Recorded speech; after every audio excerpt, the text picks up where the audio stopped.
Hello, friends, and thank you so much for downloading this week's podcast. We are so excited that you're taking time to grow in your faith by listening to these messages. That's our dream in these sermons. We hope that in some small way, they help you in your walk of faith, help you to grow into the person that God yearns for you to be. We also want to encourage you to be part of our social media family. Every day we try to post encouraging messages on Facebook, Instagram, and Twitter. You can simply go to these different social media accounts and click on St. John the Divine and be part of our social media family. And if you don't live in the Jacksonville area and don't have access to a church, we encourage you that every Sunday morning at 10 a.m. we broadcast our Divine Liturgy live. You just simply have to go to www.stjohnthedivine.com. That's our church website. At 10 o'clock in the morning, click on live broadcast and you can watch our services live. And finally, we're really excited about a brand new internet radio show that we have here at St. John the Divine called Healthy Minds, Healthy Souls. It's broadcast on the second and the fourth Tuesday of every month at 8 p.m. Eastern Time. Simply go to ancientfaith.com at 8 p.m. Eastern Time and click on the banner for Healthy Minds, Healthy Souls. In this show, we hope that we're kind of merging faith and psychology to kind of give you some practicality in your own walk of faith. So once again, thank you so much for downloading this sermon, and we hope to see you soon at St. John the Divine. God bless you and staying strong in your faith. So several weeks ago, we began a sermon series entitled The Book of Daniel. And if you've been part of our church for any period of time, every year we love to do a Bible study as a sermon series, to cover a book in the Bible that helps you to make your life practical, to take what you're learning in the Bible and what you're learning on a Sunday morning and to apply it on a Monday, Tuesday, Wednesday. And in the past, we've covered books of the book of Galatians, the book of Philippians. You can all find those on our website or on our app. But we started covering the book of Daniel, and just to kind of give you a context of this book, it is found in the Old Testament. And you should know that the Old Testament is not written in chronological order. It's not written based upon the earliest events. It's written based upon themes. So you might begin, the first part of the Old Testament is called, a word that you all have heard about, I'm sure, called the Torah. It's the 5 books of Moses. But then later on is a section called the prophets. And the book of Daniel goes into the prophetical section of the Old Testament. So let me kind of tell you what takes place in the book of Daniel and why it's in the Bible. So the people of Israel lived in Israel. They were very happy. They were very pleased with their life. But God kept warning them, stay focused on me. Keep your life in alignment with what I'm teaching you to be. And at times the people would follow God, and then at times they wouldn't. And God would send prophets to remind them, listen, stay connected to me, worship me only. And time and time again, they fell off the track. Ultimately, God would allow an event to take place to bring about humility. So he allows a man named King Nebuchadnezzar to go. He's the king of Babylon, which is present-day Iraq, to conquer the people of Israel. And when he conquers them, he takes all of the people of Israel who are still alive after this conquering and takes them into Iraq. And there they live as slaves.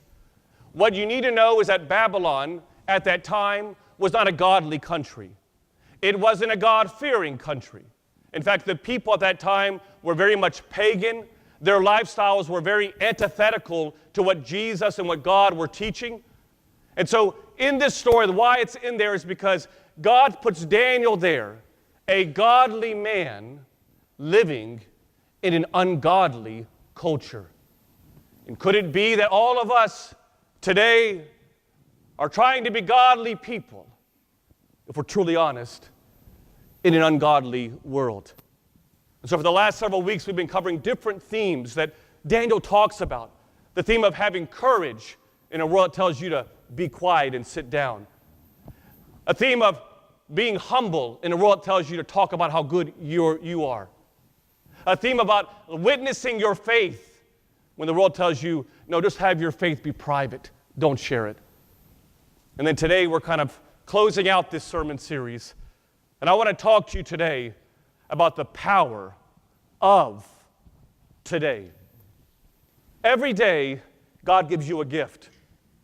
It's the most valuable gift that He can give you. This gift has power. It can influence. It can change things. What is this power that God gives us? What is this gift that God gives you and me every single day? It is the gift of time. And every day God says, hey, St. John the Divine, I'm going to give you some time today. I want to see how you use that time. Are you going to use it for godly ways, where you're putting God first in your life, where you're forgiving people, where you're trying to make a difference in this world, change the life of your family, encouraging them, inspiring them, being leaders in this world? Or are you going to have the worldly ways, where you're kind of letting the world guide your life? I need to make money. Got to worry about my 401k. All about trying to be prideful, all about my own interest. And what we have to recognize is that God is giving you and me the gift of time. There was a study done recently on people who were battling cancer, and they were told they only have 30 days to live. And they asked every one of these patients, the doctors are saying you only have 30 days to live. What would you want to do?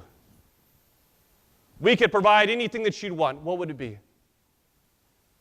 You would think they might say, well, we want to get the best meals. We want to have steak and lobster every single day. We want to go to Vegas and eat, drink, and be merry. We want to go and let the good times roll. 92% of those patients that were interviewed said all we want is more time. Let me ask you, if tomorrow morning you get up, not trying to be morbid, but trying to be real, and the doctor tells you, you only have 30 days to live, what would you do differently? What would you change in your life? What is something that you would do that you're not doing right now? And what would you stop doing that you are doing right now? Because, church family, we are living in the dash between the day that you were born and the day that you're going to die. And what God is telling us is how you invest that time on planet Earth will determine where you live your life in eternity.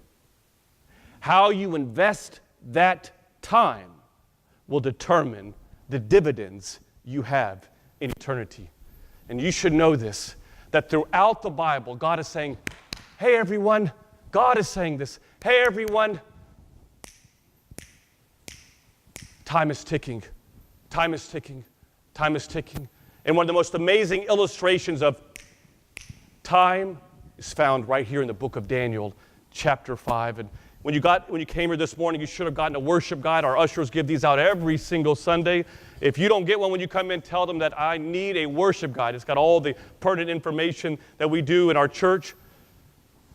But in the insert has the reading from today, and it's taken from the book of Daniel, chapter 5. It's all about time. All about time. Listen to what it says. But you, Belshazzar. So what you should know is that King Nebuchadnezzar died. His son, Belshazzar, is now the king of Babylon. This is Daniel talking to him. You have not humbled yourself, though you knew all this. Instead, you have set yourself up against the Lord of heaven. See, what Belshazzar had done in the previous chapter was that Belshazzar was having a party. He was eating, drinking, and being merry. He was letting the good times roll, so much so that he was using the chalice and the holy items that were from the Jewish synagogue that when they conquered, they stole from there, using them as drinks that they would drink their wine and have and be merry. It says, you had the goblets from his temple brought to you, and you and your nobles, your wives, and your concubines drank wine from them. You praised the gods of silver and gold, of bronze and iron, wood and stone, which cannot even see or hear or understand. Church family, you should all know that every day you are bowing to something. Some of us may be bowing to gold, money. Some of us may be bowing to the bronze or the silver identity, but you're all bowing to something. And what Daniel is being a prophetic saying, you're bowing to the wrong things. They can't even hear you. But you did not honor God, the God who holds in his hand your life and all your ways. Therefore, and this is perhaps one of the most extraordinary verses in the Bible, okay? He sent a hand, and you're reading that correctly, that wrote this inscription on the wall. Like, let me be a little bit, this is a serious topic, but let me get a little bit happy with you or funny with you. You remember the Addams family? Remember when they would open that box and the little hand would come out? That's a little bit like this, okay? Just the hand comes up and goes to the wall of this party. It's just the hand. And it starts to write an inscription on the wall. I mean, imagine you're at a party, you're having a good time, you're eating, drinking, and being merry, you're thinking that you got all the time in the world, and then all of a sudden it's like, pause, a hand is climbing on a wall and writing something on the wall, and this is the inscription that was written. Mene, mene, tekel, parsin. Let's say that again. Mene, mene, tekel, parsin. They had no idea what this meant. It wasn't a language that people understood.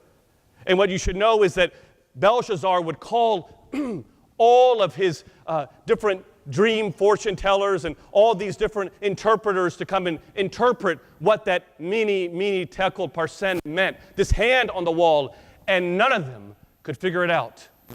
So Belshazzar's wife says, hey, listen, remember that guy Daniel who kind of interpreted Nebuchadnezzar, your dad's dream? Listen to what, bring him here, let's see him interpret what this means. And so Daniel comes and he tells them, this is what the word means. Mene means God has numbered your days. There is a beginning and there is an end. Tekel means that you have been weighed on the scales and found wanting. What that means is that your life is out of balance. You're allowing the world to dictate your life, your journey. And he's saying, listen to me, your days are numbered, your life is out of balance. God is not first in your life, he's somewhere else in your life. And then Perez means your kingdom is divided and given to the Medes and the Persians. Just so you know, the Medes are the Iranians. And if you don't ever or you ever question the legitimacy of the Bible, listen to me, putting faith on the side for a moment. Daniel prophesies about Belshazzar being conquered by the Medes and the Persians. He prophesies that 70 years before it happens. This is a historical event that Babylon would be conquered by the Iranians. 70 years, he's saying this, that it would happen, and it ends up happening. Your kingdom is divided. In other words, if you're not focused on God, if you're wanting different things, if your life is out of balance or out of alignment, you will be divided and you will be conquered.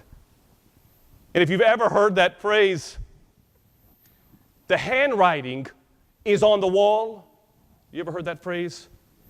This is where it comes from. It is this message that is found in the book of Daniel. And the handwriting is on the wall of your heart. And there's two things I want to encourage you about today. How we take advantage of this time that God has given us. Number one, can we make a declaration today that I will put first things first? I don't know about you, but our world and this culture that we live in literally is grabbing at us all the time. Some of us are burning the candle from both ends. Can I tell you, and I preach this to myself, trust me, if you're burning the candle from both ends, you're not going to be that bright. And sometimes we can say, God, I don't hear you. I don't hear you talking to me. Father Nick, I hear this sermon, but I don't hear God talking to me. And can I just tell you that God can't break through the noise that you have placed in this world. But can I tell you this also, that God doesn't have a speaking problem to you, but we do have a hearing problem for Him. And what God says is keep me first. Don't put anything else above me. Try it in your own life. Put anything you want to, your family, your relationships, your finances. Put any of those things before you, and it will never give you the peace that God says that He can give to you if you keep Him first. So let me challenge you.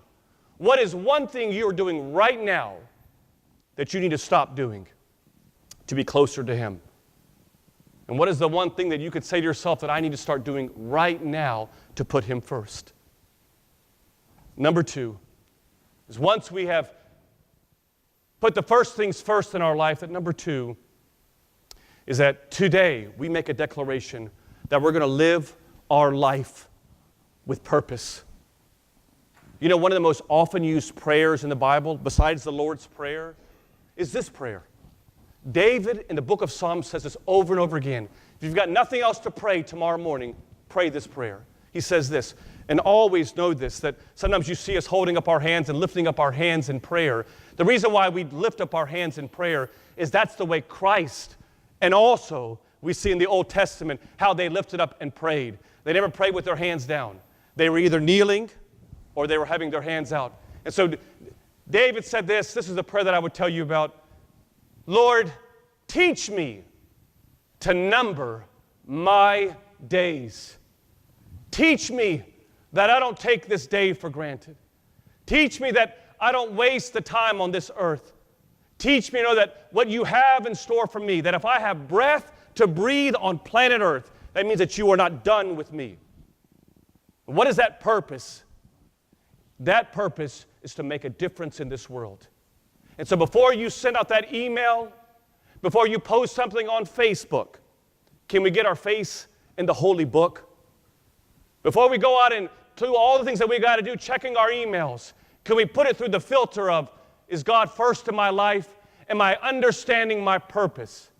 We live in a world that is hungry for Christian leadership, and God is saying, who of you is willing to stand up and be the Christian that I need you to be today?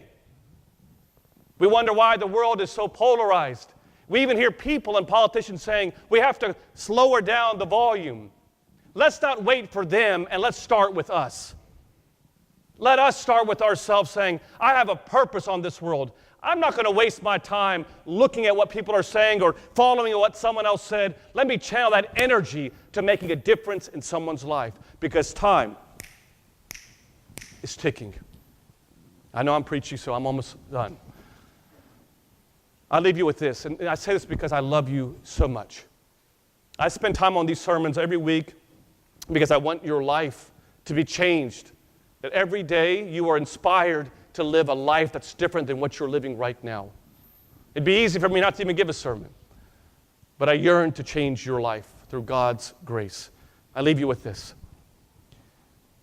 4 years ago, I had the opportunity to go to Africa on a mission trip to Kenya. And it was an amazing trip. Encourage all of you, if you've never done a mission trip, that you should do this.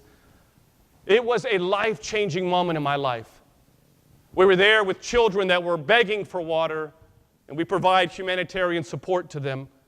We were in an area where the people were so hungry, but they were so generous that they would not even eat their meal, even though we were providing it, until we had eaten first. There were people that fell in love with Christ, had a passion for Christ that I have never seen before.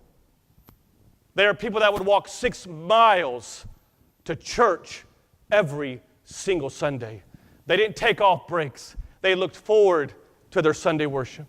I came home, man, and I was so elated, so on fire for Christ. 3 days later, I was taking my children to Disney World. I hadn't seen them in a couple weeks, and so I was taking them to Disney World. And as I was driving down to Orlando, I get a phone call. I'm on top of the world.